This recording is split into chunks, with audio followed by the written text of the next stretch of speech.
बिस्मिल्लाहिर्रहमानिर्रहीम अस्सलाम वालेकुम। आज हम first year math chapter 1 exercise 1.2 question number 6, 7, 8, 9 and 10 solve करेंगे। क्वेश्चन नंबर 6 देख लेते हैं जी। कहा गया है सिंप्लीफाई द फॉलोइंग। तो सिंप्लीफाई करने के लिए हमें दो नंबर दिए गए हैं जिनके दरम्यान में प्लस है, इनको प्लस करना है क्योंकि हम कम्प्लेक्स नंबर्स पढ़ रहे हैं और कम्प्लेक्स नंबर्स में मैंने आपको बताया था कि पहले हमारे पास रियल नंबर होता है जबकि दूसरा इमेजिनरी होता है। तो हमारे पास 7 और 3 रियल है जबकि 9 और -5 इमेजिनरी है। सोल्यूशन में हमने सबसे पहले एज इट इज लिख लिया है और प्लस करते वक्त हम रियल को रियल में और इमेजिनरी को इमेजिनरी में प्लस करते हैं। लिहाजा 7 3 में प्लस हो जाएगा और 9 -5 में प्लस हो जाएगा। तो ये आ जाएगा 7 + 3 और 9 -5। 7 + 3 10 हो जाएगा और इसी तरह से 9 में से अगर -5 को हम निकाल दें तो हमारे पास आंसर 4 बचता है। तो ये हमारा आंसर आ चुका है 10 और 4। नेक्स्ट क्वेश्चन हम सिंप्लीफाई करते हैं। उसमें हमें 8 और -5 और दरम्यान में माइनस जबकि -4 और -7 और 4 दिया गया है। दरम्यान में माइनस है, इसका मतलब हम माइनस करेंगे। सोल्यूशन में सबसे पहले हम क्वेश्चन को एज इट इज लिख लेंगे। 8 को हम 7 में माइनस करेंगे तो हम लिख लेंगे 8 और माइनस, उसके बाद क्योंकि नंबर भी -7 था तो उसे हम ब्रैकेट में लिख लेंगे। नेक्स्ट नंबर था हमारे पास -5 और -5 को हम 4 में से माइनस करेंगे इसलिए -5 और -4 आ जाएगा। अब जब हम ब्रैकेट 7 की ओपन करेंगे तो माइनस माइनस प्लस हो जाएगा। ये वैल्यू हमारे पास जो है ये 8 + 7 बन जाएगी। नेक्स्ट -5 और -4 जो है वो दोनों ही माइनस के हैं तो हम उनको अभी एज इट इज लिख देंगे। और जब हम 8 + 7 है क्योंकि दोनों नंबर प्लस हो रहे हैं तो इनको हम प्लस करेंगे तो ये 15 बन जाएगा। और नेक्स्ट -5 और -4 है, जब हम उनको प्लस करते हैं तो वो -9 हो जाएगा क्योंकि माइनस का ही 5 और माइनस का ही 4 है तो दोनों ऐड हो जाएंगे और दोनों ऐड होकर 9 हो जाएगा। और क्योंकि दोनों के साथ माइनस का साइन है इसलिए साइन माइनस का ही लगेगा। तो ये क्वेश्चन नंबर 7 भी सिंप्लीफाई हो चुका है। अब हम क्वेश्चन नंबर 8 सॉल्व करते हैं। 8 में हमें दरम्यान में डॉट लगाया गया है। डॉट का मतलब मल्टीप्लाई होता है। मीन के 2 6 को हम मल्टीप्लाई करेंगे 3 7 में। तो सबसे पहले हम क्वेश्चन को एज इट इज लिख लेते हैं। उसके बाद हम रूल लिख लेते हैं जो कि हमने पढ़ा था कि AB को जब हम CD से मल्टीप्लाई करते हैं तो पहले नंबर हमारे दोनों मल्टीप्लाई में आ जाते हैं AC और दरम्यान में माइनस, और दूसरे नंबर मल्टीप्लाई में आ जाते हैं BD और दरम्यान में माइनस का साइन आता है। और जब हम इमेजिनरी पार्ट लिखते हैं तो पहला दूसरे के साथ और दूसरा पहले के साथ मल्टीप्लाई होता है इसलिए A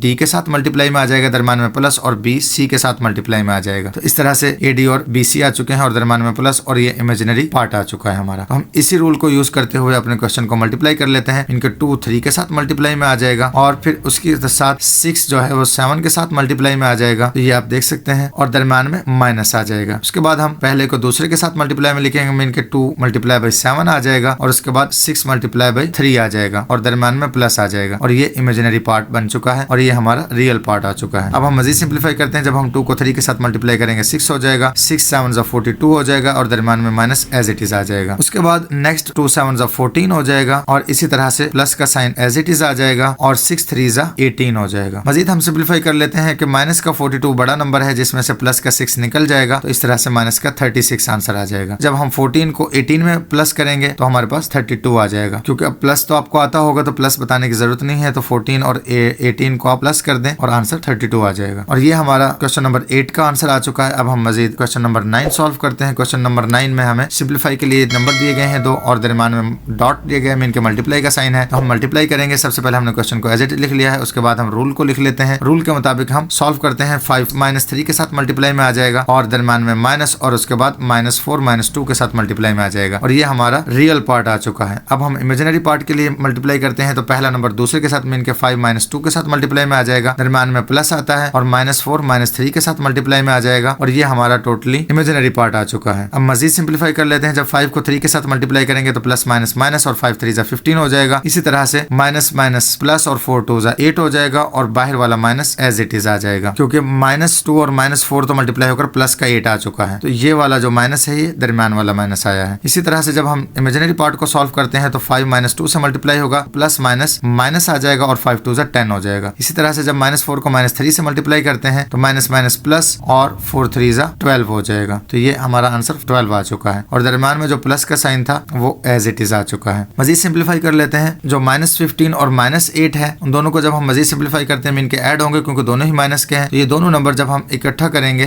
तो -23 बन जाएगा और माइनस का साइन एज इट इज आ जाएगा। और इसी तरह से +12 और -10 है तो +12 में से जब माइनस के 10 को हम निकाल देंगे तो प्लस का 2 बचेगा हमारे पास और ये हमारा आंसर आ चुका है क्वेश्चन नंबर 9 का। अब हम मजीद क्वेश्चन कर लेते हैं जो कि क्वेश्चन नंबर 10 है। उसमें हमें दिया गया है 0 और 3 और 0 और 5 और दरम्यान में डॉट है, इनके मल्टीप्लाई करना है। रूल हम वही अप्लाई करेंगे। हमारे पास नंबर था 0 3 और 0 5 और दरम्यान में डॉट था, इनके मल्टीप्लाई। तो हम मल्टीप्लाई करते हैं पहला नंबर पहले के साथ और दूसरा दूसरे के साथ मल्टीप्लाई। 0 × 0 आ चुका है, दरम्यान में माइनस और 5 मल्टीप्लाई बाय 3 आ चुका है। इस तरह से ये रियल पार्ट हल हो चुका है। अब इमेजिनरी पार्ट के लिए हम 0 को पहले 5 से और 3 को 0 से मल्टीप्लाई करेंगे। तो ये 0 मल्टीप्लाई बाय 5 आ चुका है और 3 मल्टीप्लाई बाय 0 और दरम्यान में प्लस आ चुका है। तो इस तरह से हमारा इमेजिनरी पार्ट भी आ चुका है। रियल पार्ट को हम सिंप्लीफाई करते हैं, 0 मल्टीप्लाई बाय 0 0 हो जाएगा और 5 3 15 और दरम्यान में माइनस एज इट इज आ जाएगा। उसके बाद जब हम नेक्स्ट करते हैं तो 0 मल्टीप्लाई बाय 5 0 हो जाएगा और 3 मल्टीप्लाई बाय 0 भी 0 हो जाएगा। मीन के 5 मल्टीप्लाई बाय 0 भी 0 हो जाएगा और 3 मल्टीप्लाई बाय 0 भी 0 हो जाएगा और दरम्यान में प्लस एज इट इज आ जाएगा। तो ये दरम्यान में प्लस आ चुका है और दोनों नंबर 0 हो चुके हैं। अब 0 प्लस 0 0 बनेगा, तो इमेजिनरी पार्ट हमारे पास 0 आ चुका है, जबकि रियल पार्ट में 0 माइनस 15 है। तो माइनस 15 में से अगर 0 निकाल दिया जाए तो माइनस 15 एज इट इज आ जाता है। तो रियल पार्ट हमारा एज इट इज आ चुका है और इमेजिनरी पार्ट 0 आ चुका है। और इस तरह से हमारा क्वेश्चन सिंप्लीफाई हो चुका है। मिलते हैं नेक्स्ट वीडियो में, तब तक के लिए अल्लाह हाफिज।